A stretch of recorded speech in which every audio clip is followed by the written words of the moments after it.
Okay. Okay. Welcome to the second drawing class of this winter session. I think I better sit down because I think the camera doesn't pick up on me when I'm standing up. But anyway, welcome to this class, second class of the drawing class. So I want to ask you, some people have been telling me, but how did it go with the upside down drawing? Great. Awful. How many people had difficulty with it? Okay, just means your left brain is very strong. That's the only thing. Then you're going to have to really fight toward that. When we work upside down, the message is strange, okay? And the brain becomes confused. Okay, if the drawing starts seeming like a puzzle to you, that's good. That means you are starting to actually draw because you're looking at something other than trying to read that this is a man sitting here, and instead, where does this line relate to this line? Yeah. You know, and that's right brain thinking instead of left brain thinking. It's not logical thinking. So, did you feel the shift? During the time you were drawing, did you ever feel the shift toward the right brain mode? I did, but then I would find myself reverting back, and I'd look at the drawing, and it'd be right side up instead of, it would be opposite of what I was trying to do. So I kept going back and forth. So you could feel after shifting back and forth. Is that interesting? You too? Yeah. Okay, that's interesting. Well, you know, it was starting to kick in. Your right brain is starting to kick in, and that's a good thing. But we're going to try to increase that. And what we're working on right now, and we started that last week, is talking about the perception of edges. We're talking about edges here, and that's what you're going to start thinking about how one thing is edging onto another. I mean, or there's an edge between two parts. You think about that. Okay, let's see. You know, man's brain changed about, I've heard different numbers on this, but 20,000 to 50,000 years ago. There is no other animal that draws, even though sometimes they have apes and elephants and things like that draw. They're not really drawing. They're just kind of making marks. You know, they're not doing anything. But man really started drawing about at least 20,000 years ago. And at that time, there was a shift in our brains. Our brains changed. And the way that we know that is because in the caves of Les Isles in France, there are absolutely gorgeous drawings of animals on the walls. And they can tell you, archaeologists will tell you that that's actually the way those animals looked. And they drew mammoths, they drew something kind of like a reindeer, but it was a little different at that time, and horses, all kinds of things. And they were very realistic. They're very realistic. They did mostly animals, they didn't do people, but they obviously did use their right brain to do these drawings. I mean, they're amazing. They're beautiful drawings. If you ever get a chance to go there, it is well worth it. And I'm sure Loretta's been there because she's been everywhere. And I agree, it was. It's absolutely beautiful. Yeah. So anyway, but we know that happened. And what's happened with the study of the brain is that the left hemisphere controls the right hand, and the right hemisphere controls the left hand. But it really has nothing to do with being right or left-handed. About 90% of the people are right-handed. I think it's about 90%. And the people that are left-handed, their brains work a little differently, but there's a lot more back and forth between the two parts of the brain for left-handed people.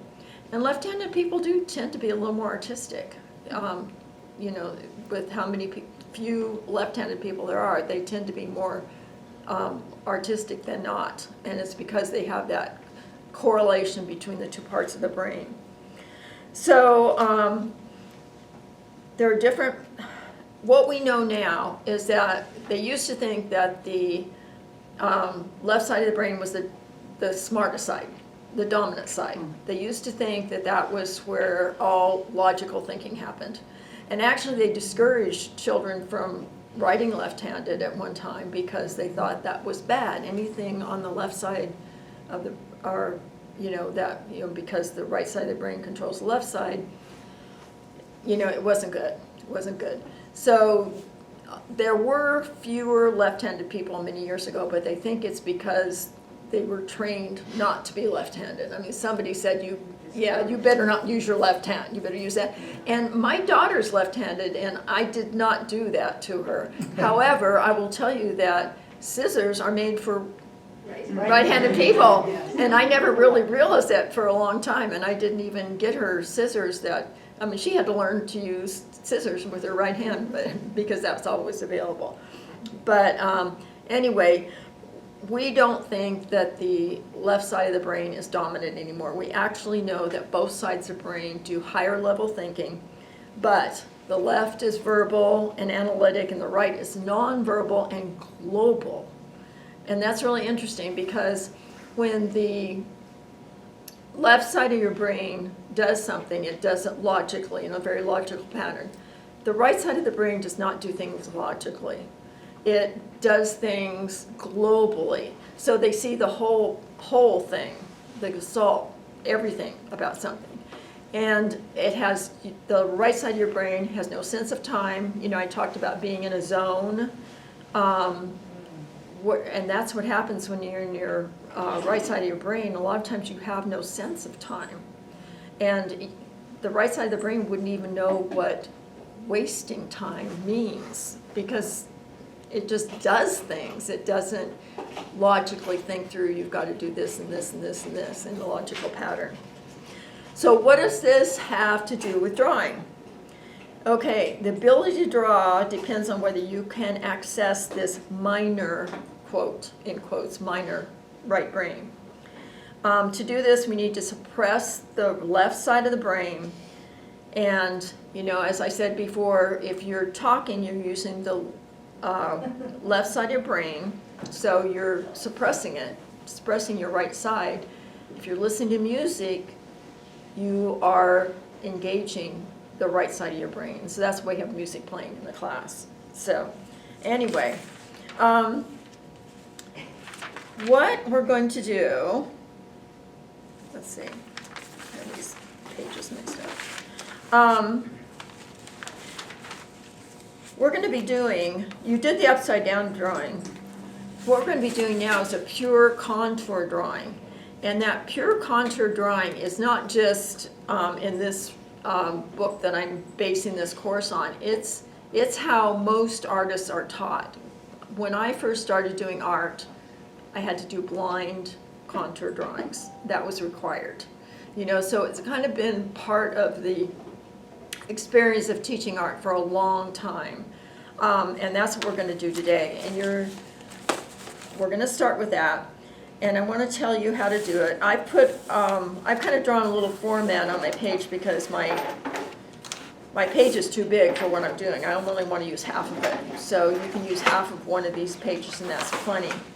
But what I want you to do is you're going to be sitting at your format, and if it isn't on a pad like this, tape it down so it doesn't slip around on your page, on your board. You want to have it solid so it isn't slipping around on you. So either tape it, or if it's in a pad like this, that's fine. Okay?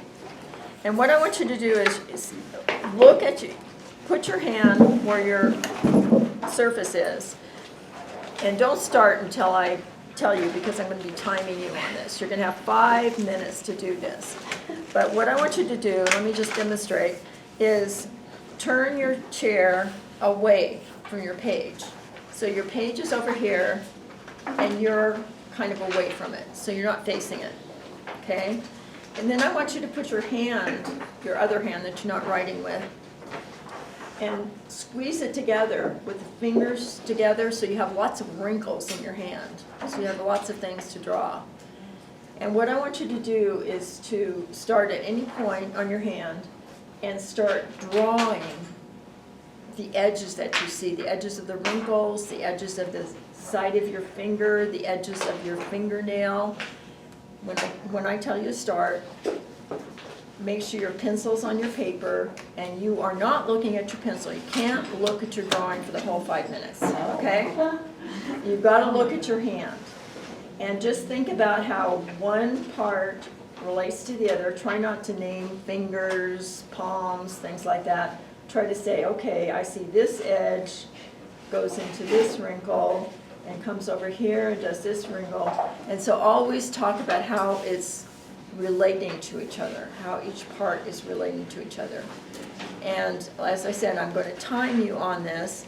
And while you're working, I want you not to be talking, because you don't want to be having the left side of your brain engaged. I want you not to look at your paper. I want you to keep your pencil on the paper and look at your hand that you're drawing. Okay? Everybody got that? No, I have a question. So do you What? want us to draw all the lines of our fingers as well, or just the outside? Every line you see, Every whether it's line, the edge of the wrinkle, finger, a wrinkle, Okay. the edge of your hand, every single line you see. And you've got 5 minutes to do this. And I'm going to set the timer. Wait. Okay. Stop. Okay. So now look at your drawing. Okay? What do you notice about it? Doesn't look like Doesn't look like it. Doesn't look like the hand, you know, because you weren't looking at your hands. You were thinking about drawing. But you also might notice that those marks that you made were a lot more interesting than the marks you usually make.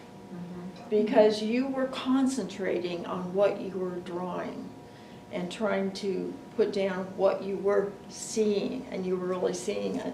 And yeah, it doesn't look like anything real, but that's the way it is. Yep, you're dating and signing it, good, date and sign this. And he's learned the lesson already about that. Okay, these aren't quick, glib, or stereotypical marks. Oh, it's still going. Okay.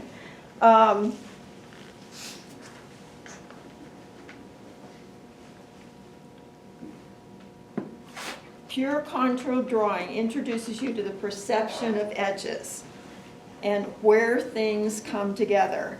And that shared boundary between two parts is called a contour line, okay?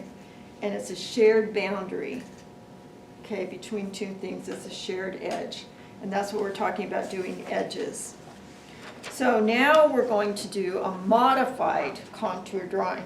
But I've just handed out some things to you that I want you to look at.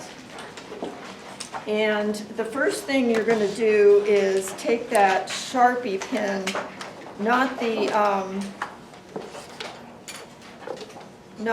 Expo pen that you have, which is important also, but you use the Sharpie pen for this, and just draw around the edge of your picture plane.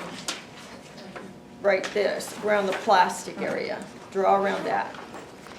Then I'm hoping you guys have rulers, and if you don't, I have a couple more here. But, I have two. Which one? okay. If anyone needs a ruler, I have two up here, you can come pick it up. But what I want you to do is draw crosshairs on this. Just right in the middle of one side, go down, and the middle of the other side, go across. So you have a crosshair on this. So two things that you want on this paper, on this picture plane. So around the edge inside, and then do the cross. Then- Yeah, and make sure you measure it so it's right in the middle on each side. Okay, Okay. and if you need rulers, I've got them.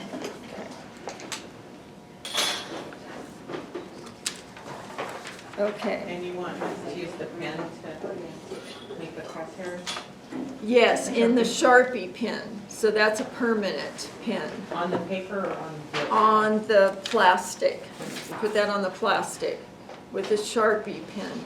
And then, that's the only thing you're gonna use the Sharpie pen for. So you can put that aside, then we'll be using the Expo pen after that. Crosshairs with the Sharpie? What? Crosshairs with a Sharpie. Uh-huh.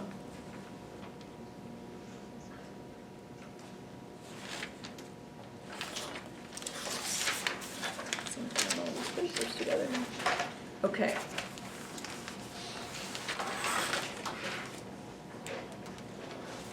Now you have to understand that drawing is copying, okay? And you're copying what you see on a picture plane. And when artists use a picture plane, okay, it's not a real picture plane, it's one imaginary one in their head. And if you take this picture plane and put it up to your nose and put it straight out, that's really the way the artist sees this world. And what the artist does with this picture plane is flatten what's in front of them. So do that. Just look through the picture plane and see what you see, and see if you can flatten what you're seeing, so that it's just as if a photograph, what a photograph does. The photograph flattens things, and you have to do that in your head. And we're going to use this picture plane today, but just know that this picture plane is exactly what artists put in their heads. That's what they imagine in their heads, okay? And that's why they're able to draw things accurately, because they flatten them, okay? They're not looking around things, they're holding it as if you're holding it straight out from your face Yeah, just, and looking at what's in front of you. And that is all on this picture plane, okay? Everybody kind of understand that? It's a strange concept, but it's true. Okay, so what I want you to do, this time you're going to be able to look at your drawing, okay? And take your Expo pen, okay, not the Sharpie pen. Don't use the Sharpie pen this time, because it will be there permanently. And we don't want it permanently there. We want you to be able to rub it off and redraw it. So did people bring Kleenexes? Did I tell you to bring Kleenexes? Yeah. Okay, good. So have a Kleenex out, because that'll be what you rub it off with. And I have paper towels here too, you can use that if you want. Okay, I didn't bring my Kleenex either.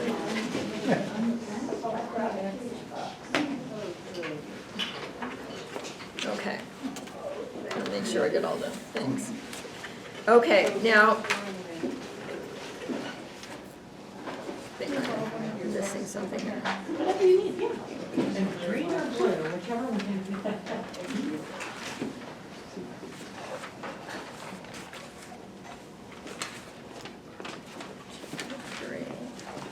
Missing a piece of paper. Oh, here it is. That's what I was missing. Modified short, I gotta make sure I have the rules right. Okay. I want you to take your Expo pen and your, you've got two viewfinders in front of you. I want you to hold your hand up in front of you with your fingers facing your face, like this. And then find the viewfinder that fits your hand best. And usually men might need the larger one, like this. Women can use the smaller one, but make sure you see your whole hand in this and look at it. How far away should we hold it? You can put it right behind, but no, make your hand like this so the fingers are facing your face, Oh, I see. okay? And you can put the viewfinder right next to it, okay? Okay, so you want to balance that view finger on your hand, because you're not going to be able to hold it up. So you're going to have to put your hand in here and balance it on it. Okay, now look at your hand on this viewfinder. Okay, put it up a little. Yeah.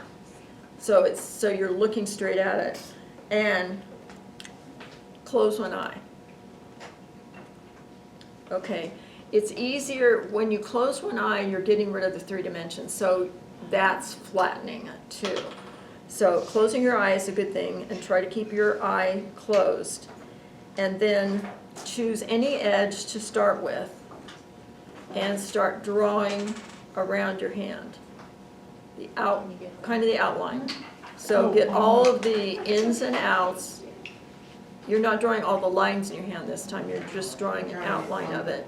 On the viewfinder though. That's not. Does anybody have an extra expo pen? Here's one, I have a green. Oh, she has one. But you know what, they can make. Thank you. Because I have one line.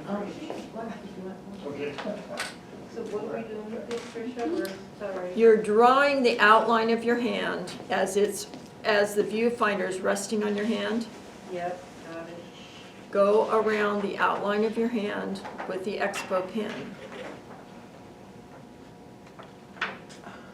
So you're just tracing it. Remember, drawing is copying.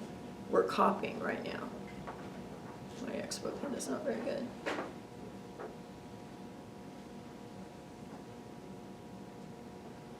My expo pen is running out of expo.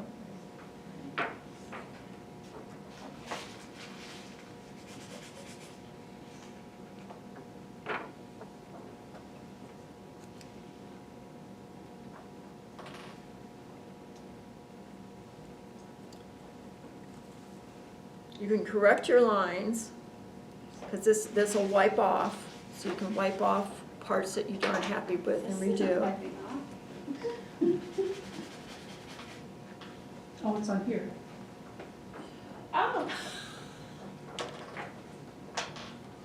Okay, make sure your fingers are facing your face.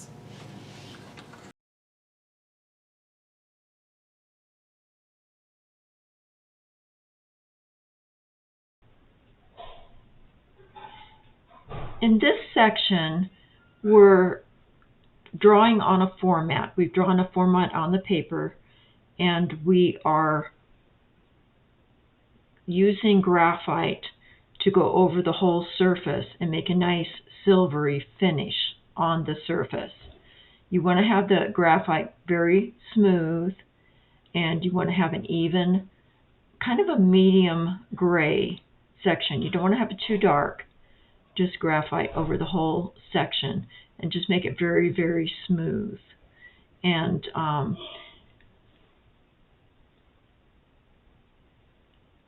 don't worry about getting inside the lines all the way, because you can always rub out the graphite that's outside of your lines later and kind of smooth it up, as I am doing here.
When you're done toning the paper, take your regular pencil and very lightly draw crosshairs on this format.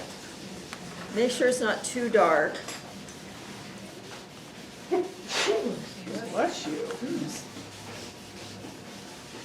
All that crap. All that dust.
Okay, so at this point, you should have a toned rectangle with crosshairs on it.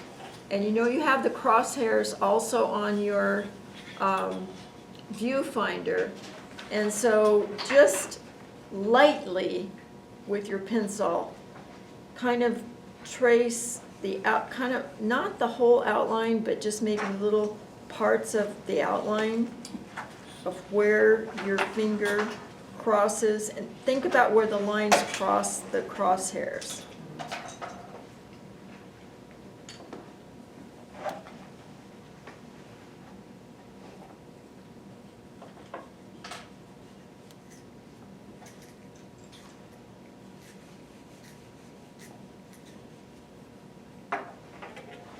Just maybe a little dotted line.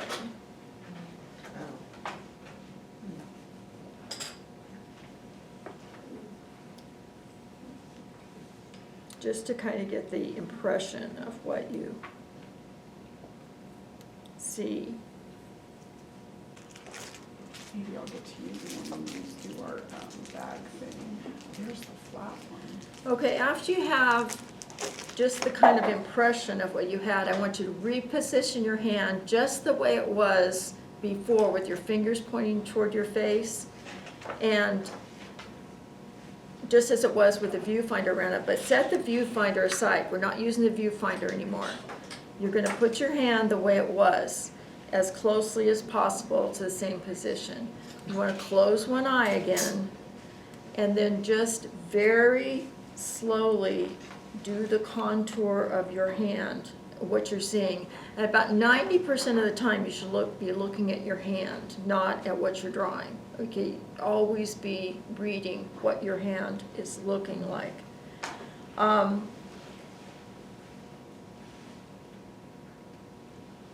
Okay, remember not to name the parts. These are edges and spaces and shapes and relationships. Keep one eye closed a good portion of the time, and start just going around it. This exercise should take maybe close to an hour. After you finish doing the contour of your line, you can use your hand. You can probably use your eraser to erase around your hand so your hand stands out. Erase the background around it. You can also use your eraser to do highlights of where you see more light. Oh, this is pretty diffuse light in here, but imagine a light coming down and hitting one side of your fingers, say. You can do a little shading with that. But anyway, so you should take a good amount of time to do this. Just do it very carefully and slowly, and keeping your eye on your hand most of the time. Just do the outline or do the lines as well? You can do the lines as well.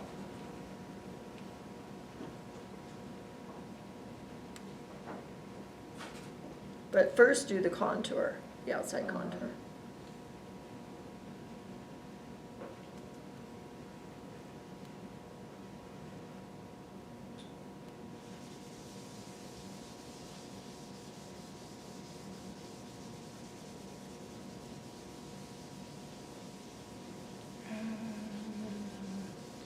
This is an example of approximately how yours should be working out.